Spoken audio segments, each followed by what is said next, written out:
नमस्कार मित्रांनो, आज आपण आपल्या बालभारतीच्या इतिहासाच्या पुस्तकातला एक खूप प्रेरणादायी धडा पुन्हा एकदा जिवंत करणार आहोत. थोरांची ओळख, पंजाबचा सिंह लाला लजपतराय. आणि आजचा दिवस निवडण्यामागे खास कारणही आहे. आज त्यांची जयंती आहे, त्यामुळे ही आठवण आणखीनच विशेष ठरते.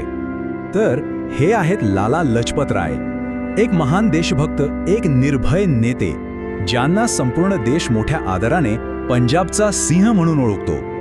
त्यांचं आयुष्य आणि कार्य हे भारताच्या स्वातंत्र्य लढ्यातलं एक खूप महत्त्वाचं आणि तेजस्वी पान आहे. 28 जानेवारी 1865 रोजी लालाजींचा जन्म झाला. भारतीय स्वातंत्र्य लढ्यातल्या लाल बाल पाल या प्रसिद्ध त्रिकुटाबद्दल तर आपण ऐकलंच आहे. त्यातलेच हे लाल.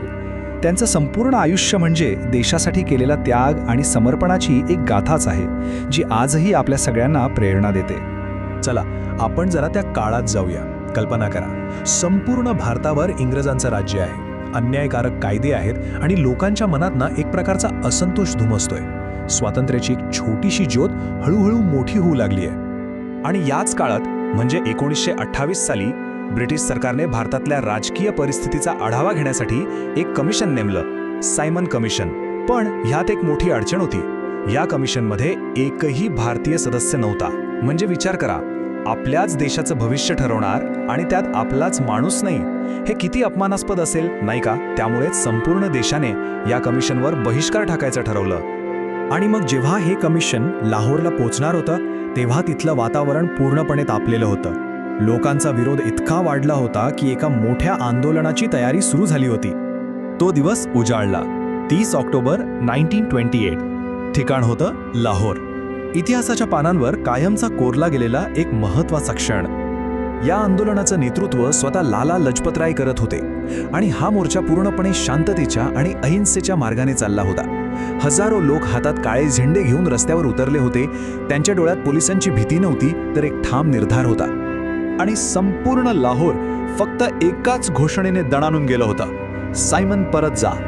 अहो, ही फक्त एक घोषणा नव्हती, तर तो होता लाखो भारतीयांचा एकवटलेला आवाज, एक असा आक्रोश जे थेट ब्रिटिश सत्तेला आव्हान देत होता. पण या शांततापूर्ण आंदोलनाला ब्रिटिश पोलिसांनी उत्तर दिलं, ते अमानुष लाठीचार्जने. तिथला पोलीस अधीक्षक जेम्स ए स्कॉट याने लाठीचार्जचा आदेश दिला. इतकंच नाही, तर त्याने स्वतः लालाजींवर अत्यंत निर्दयीपणे लाठ्या चालवल्या. लाठीचा प्रत्येक फटका त्यांच्या शरीरावर पडत होता, पण त्यांच्या शब्दांनी देशाच्या आत्म्याला जागं करण्याचं काम केलं. या हल्ल्यानंतर साहजिकच वातावरण खूप गंभीर झालं. लालाजींना जबर मार लागला होता. ते गंभीर जखमी झाले होते, पण त्यांचा आत्मा आणि त्यांचा निर्धार अजिबात कमी झाला नव्हता. उलट तो अजूनच प्रखर झाला होता. आणि त्याच जखमी अवस्थेत त्यांनी ते शब्द उच्चारले जे इतिहासात अजरामर झाले. त्यांनी गर्दीसमोर उभं राहून ठणकावून सांगितलं, माझ्यावर झालेले हे प्रहार भारतातील ब्रिटिश राजवटीच्या शवपेटीवरील शेवटचे खेळ ठरतील. या एका वाक्याने जणू काही संपूर्ण देशात एक नवी ऊर्जा, एक नवी चेतना निर्माण केली. पण दुर्दैवाने त्या जखमा खूप खोल होत्या. त्यातून ते कधीच बरे होऊ शकले नाहीत. आणि अखेर 17 नोव्हेंबर 1928 रोजी त्यांचं निधन झालं. त्यांच्या या बलिदानाने देशातल्या तरुणांचं रक्त अक्षरशः सळसळलं. भगतसिंगांसारख्या क्रांतिकारकांनी ह्यातून प्रेरणा घेतली आणि एका महिन्याच्या आत लालाजींच्या मृत्यूचा बदला घेऊन ब्रिटिश सत्तेला थेट आव्हान दिलं. मग लालाजींच्या आयुष्यातनं आपण काय शिकतो, तर अन्यायासमोर कधीही न झुकण्याचं धैर्य, आपल्या देशावर मनापासून प्रेम करण्याची भावना, शांततेच्या मार्गानेही किती मोठा लढा देता येतो याची ताकद, आणि कितीही मोठं संकट आलं तरी न घाबरता उभं राहण्याची शक्ती. आणि ही जी शौर्यगाथा आहे ना, ती आपल्या सगळ्यांच्याच खूप जवळची आहे. कारण आपण सगळ्यांनीच ही शाळेत वाचली आहे, नाही का? ती आठवण आजही आपल्यापैकी अनेकांच्या मनात अगदी ताजी असेल. जरा आठवून बघा, आठवतोय का हा धडा? आपल्या इतिहासाच्या पुस्तकातलं ते चित्र, ते शब्द जरा एक क्षण डोळे बंद करून आठवून बघा.